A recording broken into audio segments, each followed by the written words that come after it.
एक राजा जब पधारे तो बहुत धर्मात्मा थे, बड़े पुण्यात्मा थे, भक्त नहीं थे। हम भक्त बात अलग होती है, जो भजन करता है वो बात अलग होती है।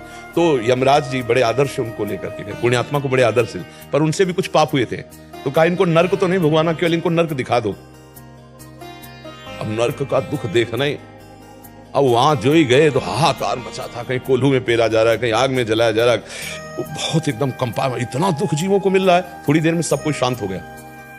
तो उन्होंने यमदूतों से पूछा शांत कैसे? बोले आप पुण्यात्मा हो, धर्मात्मा हो, आपके खड़े होने मात्र से पूरे नरक के प्राणियों को दंड देना बंद कर दिया गया, इसलिए वो सब शांत हो गए। तो उनका अच्छा, मैं यहां से जाऊंगा फिर इनको दंड मिलेगा? बोले हाँ। बोले कभी नहीं जाऊंगा। बोले ऐसा नहीं हो सकता, यहाँ वही रहता है जो पाप कर्म करता है, यहाँ तुम रुक नहीं सकते, केवल तुम्हें देख के तुरंत स्वर्गलोक जाना है। उनका कभी नहीं जाऊंगा। तो ये यमराज ने यमदूतों से कह दिया था, बड़ा पुण्यात्मा, इसके साथ जबरदस्ती कुछ नहीं करना। उन्होंने सूचना पहुंचाई यमराज से, यमराज जी आए, उनका तुम्हें लेने के लिए देवराज इंद्र आ रहे हैं, इतने पुण्यात्मा तुम हो, नरक में कैसे रुको? तो बोले अच्छा ये पुण्यों का प्रभाव जिससे इनका दुख शांत हो गया? बोले हाँ। तो बोले मैं संकल्प करता हूँ कि जितना भी मन वचन कर्म से अपने जीवन में पुण्य किया है, इन सब नरक के प्राणियों को देता हूँ और सब ये स्वर्ग जाएं और मैं नरक भोगूंगा, मैं किसी को दुखी नहीं देख सकता।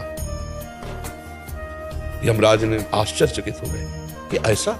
तो उन्होंने कहा तुम नरक तो नहीं रुक सकते। बोले क्यों? जब हमारे पुण्य सब नष्ट हो गए, हमने सबको दे दिया, तो हम नरक भोगेंगे? बोले नहीं, इसका भी पलट कर तुम्हें पुण्य मिलेगा, अब तुम ब्रह्मलोक जाओगे, स्वर्गलोक ले जाओगे, अब तुम ब्रह्मलोक जाओगे। तो समझ रहे हो, हमारा कोई अहित कर रहा है और हम ये प्रार्थना करें भगवान इसकी बुद्धि शुद्ध कर दो, भगवान इसको कभी दुख ना पहुंचे, तो वो पलट कर जो लौट के आएगा, बड़ा दुख का नाश करने वाला, बड़ा सुख प्रदान करने वाला। और जब हम किसी को कहते हैं इसका नाश हो, अब वो पलट के आएगा, तो उसको मिला कि नहीं मिला, लेकिन हम तो हमारे शुरू हो जाएगी आज से जलन होना, द्वेष होना, क्रोध होना, अशांति होना।